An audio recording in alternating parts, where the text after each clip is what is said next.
Olá a todos. Hoje nós damos início à parte 2 do nosso curso introdutório ao mercado financeiro e de câmbios, também conhecido como Forex.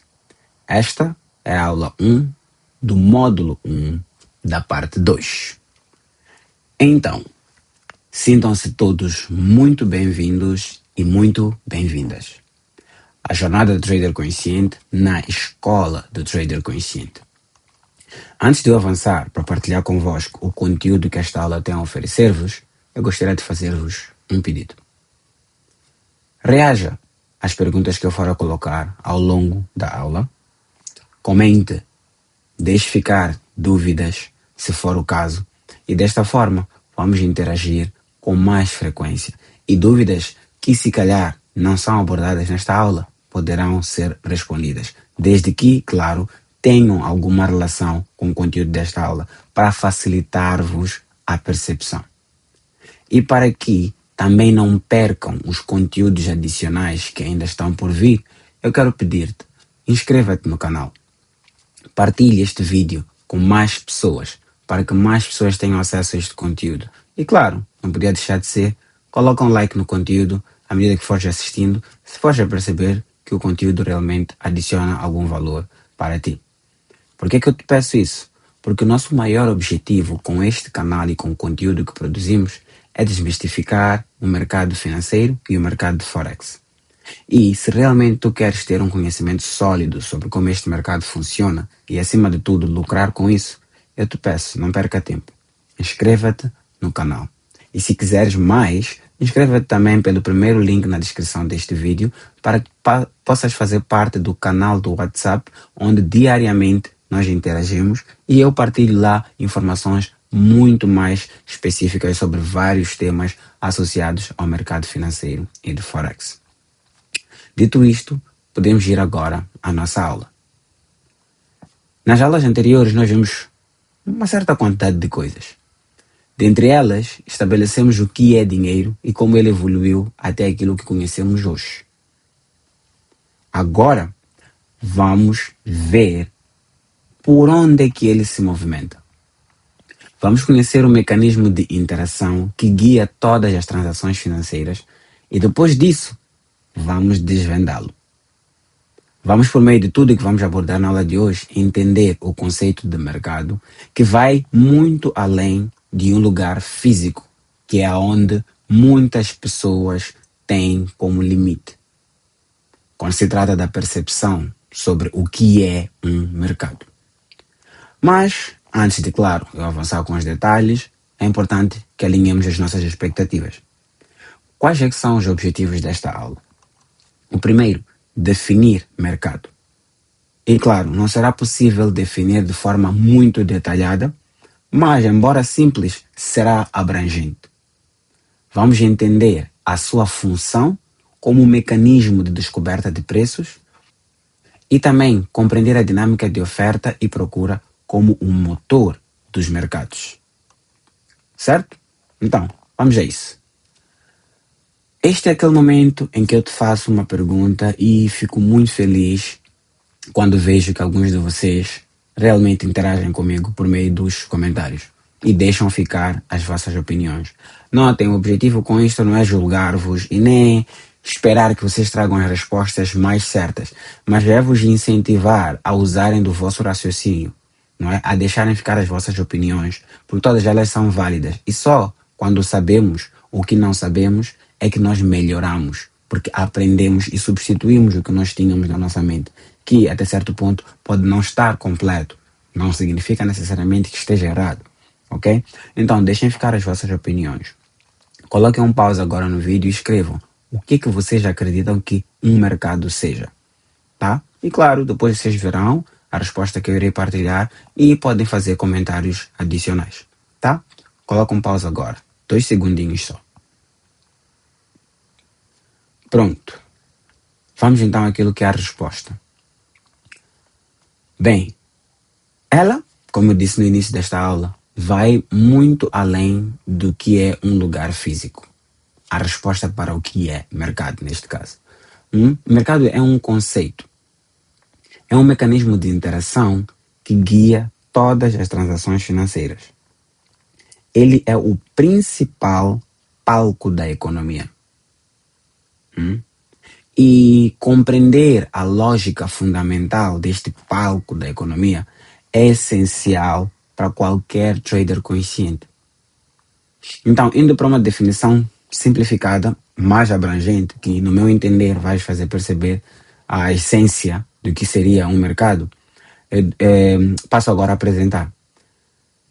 Na sua essência, um mercado é o ponto de encontro onde a procura, representada por compradores, e a oferta, representada por vendedores, interagem para trocar bens ou serviços. Estamos juntos até aqui?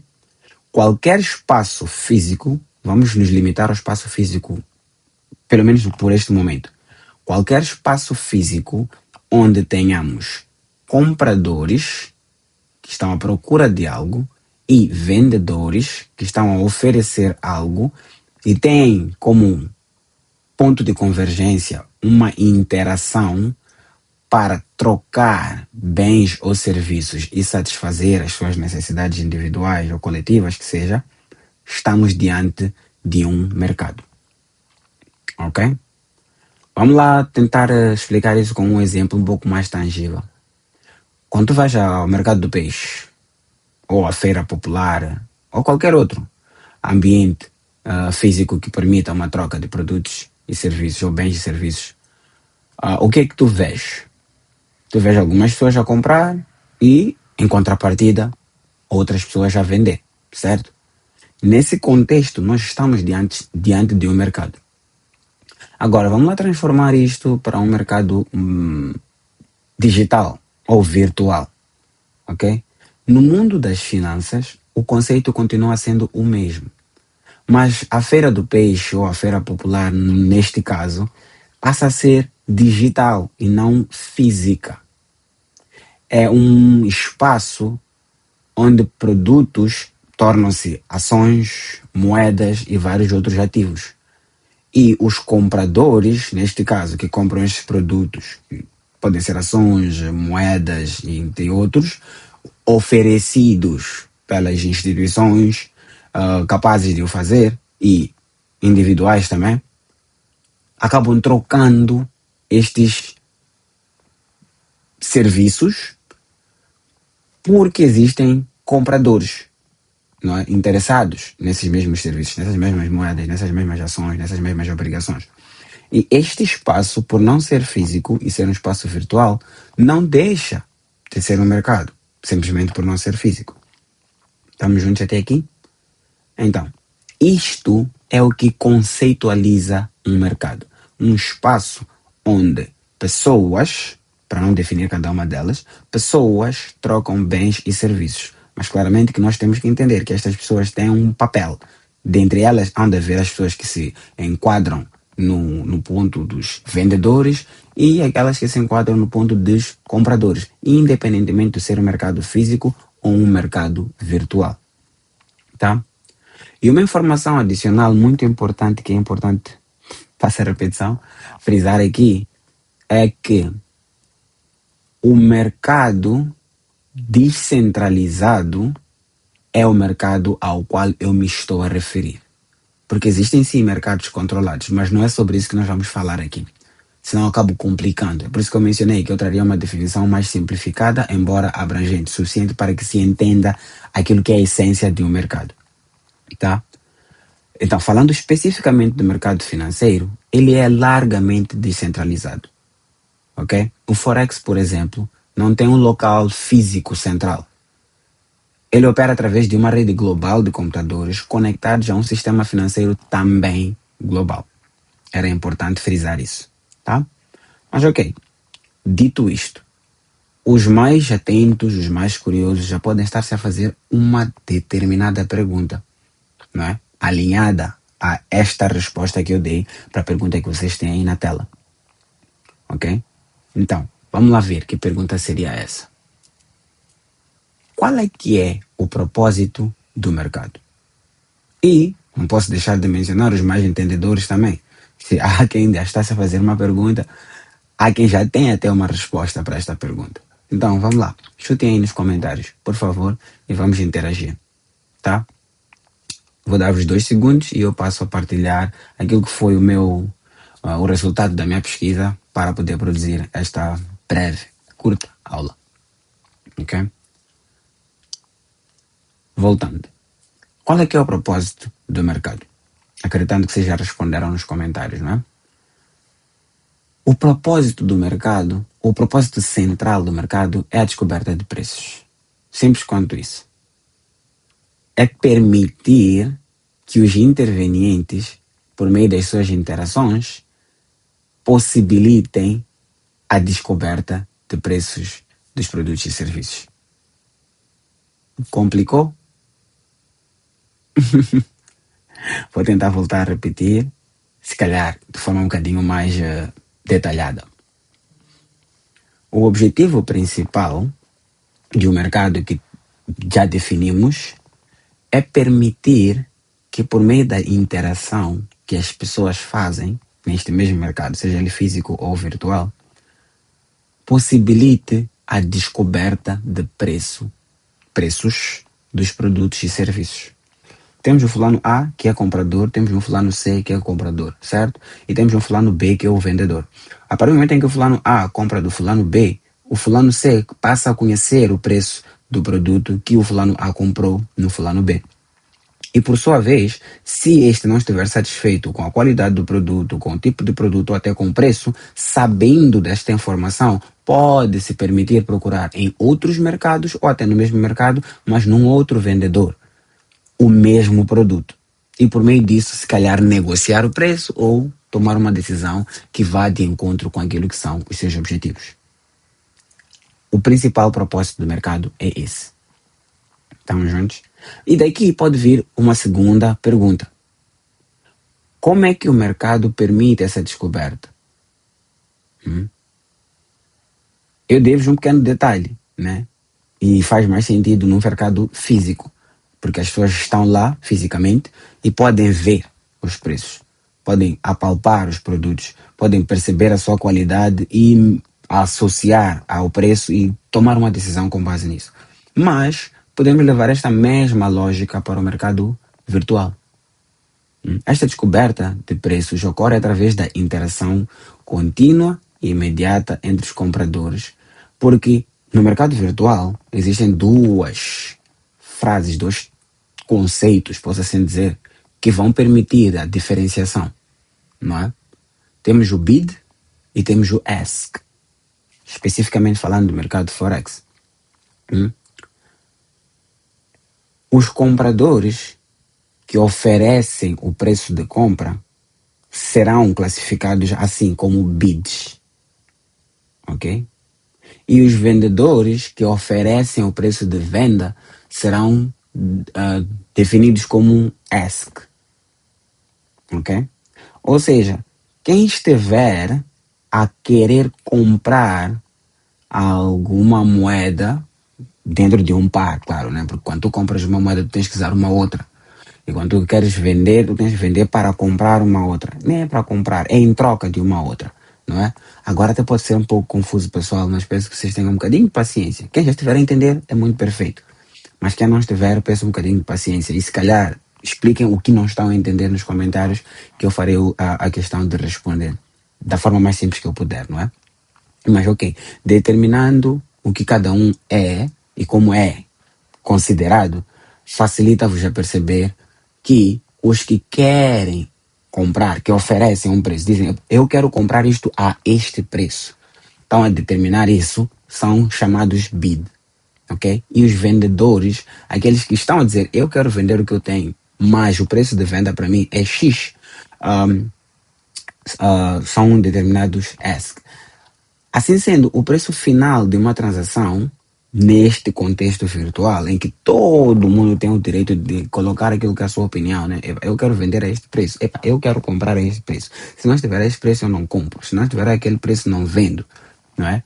Ao fazerem isto, as pessoas acabam entrando num cenário em que quem for a reagir na parte contrária independentemente de você ser o comprador ou o vendedor, vai permitir com que tu percebas que para algumas pessoas aquela era a expectativa existente. Ou seja, se temos só dois compradores, vamos lá, temos duas pessoas, um a vender e outro a comprar. Não há opção para este comprador de negociação com este vendedor, porque ele não tem uma outra fonte de referência, não é? Mas se temos 20 mil, 10 mil, 15 mil vendedores e em contrapartida temos 10 milhões ou mais compradores, estes compradores podem não querer comprar ao preço que metade desses milhões ou mil vendedores estão a colocar e esperar que o preço desça até um certo nível para poderem tomar a decisão de fazer essa sua compra. Isso permite com que o quê? Com que o equilíbrio entre o que os compradores querem pagar por um produto e o que os vendedores querem vender por um produto aconteça. Porque em algum momento os vendedores podem estar a vender a um preço que os compradores julgam alto e esses compradores não vão comprar. Como os compradores podem querer pagar um preço muito baixo e os vendedores não vão querer vender a esse preço. Mas, com o andar do tempo, os preços vão sendo ajustados até que finalmente o equilíbrio exista e aquele preço inicial que ambos tinham marcado altere-se para o preço que os dois lados estão confortáveis em concluir a relação econômica, a transação, como quiserem definir. Ok? Isso leva-nos à seguinte conclusão. O preço não é fixo. Ele flutua. Está em constante movimento. E reflete o leque de informações disponíveis no momento, essas informações podendo ser notícias, sentimentos pessoais, expectativas ou vários outros motivos, no momento da decisão de compra ou de venda. Ok? Dizendo isso, nós podemos avançar para o último slide, em que eu vou partilhar convosco o conceito que define o motor dos mercados. A procura e a oferta. Ok? Em um mercado livre, onde, para quem conhece alguns conceitos de economia, a mão invisível, não é? Onde a suposta mão invisível faz o seu papel, temos uma lei fundamental. E essa lei fundamental é determinada pela procura e pela oferta. Estes dois aqui opostos, posso assim dizer, esses dois polos, é que fazem o mercado funcionar. Enquanto não existirem compradores para produtos que os vendedores oferecem, não há mercado.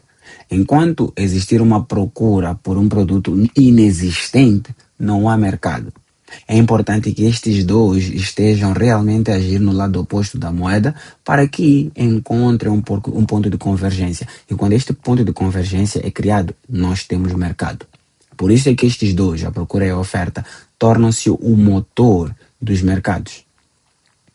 E como é que aquilo funciona, embora já tenha explicado, no meu entender, já tenha explicado um pouco, eu posso tentar trazer aqui um pouco mais de detalhe, não é? Como vocês podem verificar nos vossos computadores, no slide visível, não é? Quando é que um preço sobe? E quando é que um preço desce?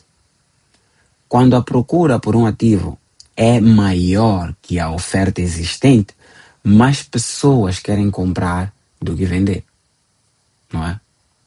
E assim sendo, os compradores mostram-se mais dispostos a pagar mais. E a tendência, porque os produtos são limitados, a tendência é que o preço suba.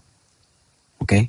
Existe muita gente que quer comprar uma coisa que não existe em tanta quantidade. Os vendedores vão perceber que há demanda para isto, há muita gente que quer comprar. Vamos lá elevar um bocadinho o preço e tirar mais vantagem disto. E provavelmente, porque os compradores estão à procura do produto, podem até reclamar, mas vão acabar pagando por aquilo. Porque é escasso e eles procuram, precisam, querem, desejam. Ok? E no caso contrário, quando é que o preço desce? Quando a oferta é maior que a procura. Quando é assim, os vendedores veem que, ok, nós temos muitos produtos a oferecer e a demanda é baixa. A única forma que nós temos para nos livrar destes produtos é fazer os ditos descontos, é vender a preços mais baixos para poder atrair compradores que inicialmente não estavam interessados nos produtos, mas podem tomar a decisão de, ok, deixa lá comprar já que está barato, né? Não faz assim tanta diferença no meu bolso, não teria a gastar assim tanto, não tem problema, eu posso comprar. Então, esta é a dinâmica. Isto é o que faz o mercado funcionar. E isto é o que acontece dia após dia. Porque o que muda são os produtos e as necessidades de quem compra. Né? São bilhões de pessoas todos os dias envolvidas em transações de compra e venda. E não tem como o mercado necessariamente parar enquanto existirem produtos que respondem às necessidades e enquanto houverem necessidades que alguns produtos atendem. Simples quanto isso. Tentando trazer aqui um exemplo macroeconômico, né, associado à realidade moçambicana.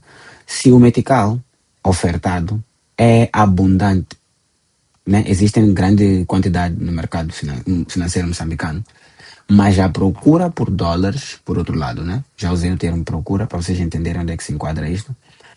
Se essa procura por dólar aumenta subitamente, vamos assumir que é para pagar produtos importados. Os moqueiristas, quando vão à África do Sul, ou, enfim, importação de farinha de trigo para a produção do pão, que é importada também. Se essa procura por dólares aumenta drasticamente, vamos lá usar esse termo aqui um bocadinho exagerado, aumenta subitamente para pagar essas importações, o que vai acontecer é que o preço do dólar vai subir, porque há uma procura desenfreada ou do nada, daqui para aqui, pá, uma procura por dólar para poder pagar por o que eu já mencionei aqui. Então isso vai fazer com que o dólar suba de preço e o metical, por sua vez, automaticamente desvalorize. Ok? Porque está-se a usar muitos meticais para comprar poucos dólares que são escassos, como vocês já podem ter percebido, e ao se perceber isso, o dólar vai tender a aumentar. Ok? Claramente que aqui existem os outros fatores que eu já mencionei nas aulas anteriores, a intervenção do Banco Central, a inflação, as taxas de juro e por aí vai, que é para poder controlar essas subidas e descidas drásticas que podem afetar a economia de alguma forma. Mas eu não vou entrar em detalhes aqui, porque já mencionei isso nas aulas anteriores, principalmente no módulo anterior, o segundo módulo da parte 1, vocês poderão encontrar tudo lá, mas era mesmo para poder fazer uma ponte, e vocês entenderem como é que este motor dos mercados funciona e como é que ele se enquadra num contexto real, num exemplo prático na realidade moçambicana, que não se limita a Moçambique, né? Pode ser considerado para qualquer outro país, mas para questões de identificação preferi mencionar Moçambique e fazer com que vocês consigam entender de forma prática qual é o efeito disto. Para concluir, a pergunta reflexiva que eu sempre trago, não é? Mas claro, não podia deixar de recordar. Se vocês gostaram do conteúdo até cá, peço que coloquem um like. Se não gostaram, peço que digam o que é que não gostaram. Vamos interagir. Deem os vossos feedbacks para que nós corrijamos o que tiver errado, tragamos conteúdo com mais profundidade e mais útil para vocês e para aquilo que são os vossos objetivos. Partilhe este vídeo com 3 dos teus melhores amigos, coloca um like e depois pergunta-lhes se eles assistiram a aula. Se tiverem assistido, pergunta-lhes exatamente o que eu vou perguntar-te agora e veja como é que vai ser a vossa interação. Indo à pergunta. Se o mercado é o ponto de encontro de compradores e vendedores, como nós já definimos anteriormente, quais são os diferentes tipos de feira onde se pode negociar e o que é vendido em cada uma dessas feiras ou desses tipos de feira? Notem que as feiras estão entre aspas para facilitar a vossa percepção. Dito isto, passo então a apresentar-vos aqui as fontes e os recursos usados para a produção desta aula. Ok? Dediquem algum tempo, vejam o livro, cliquem no link, apreciem o conteúdo que lá está. Quem sabe vai-vos dar um bocadinho mais de detalhe de informações que eu não apresentei aqui durante a aula. Ok? Sem mais delongas então, eu vou me despedir de vocês aqui. Vemo-nos na nossa próxima aula, onde nós abordaremos os tipos de mercados, ok? Mais precisamente os mercados de ações, obrigações e, claro, não podia deixar de ser os mercados de câmbio, também conhecidos como Forex, ok? Só para enfatizar aqui, lembrem-se sempre que o mercado financeiro é um mecanismo para a descoberta de preços. Ele funciona como uma força invisível que move os ativos de acordo com, ou seja, otimismo ou pessimismo que os participantes que estão a operar nesse mercado detiverem no momento, baseado nas fontes de informação que eles têm vindo a visitar. Então é isso, meus caros. Muito obrigado pela vossa atenção e vemo-nos na nossa próxima aula.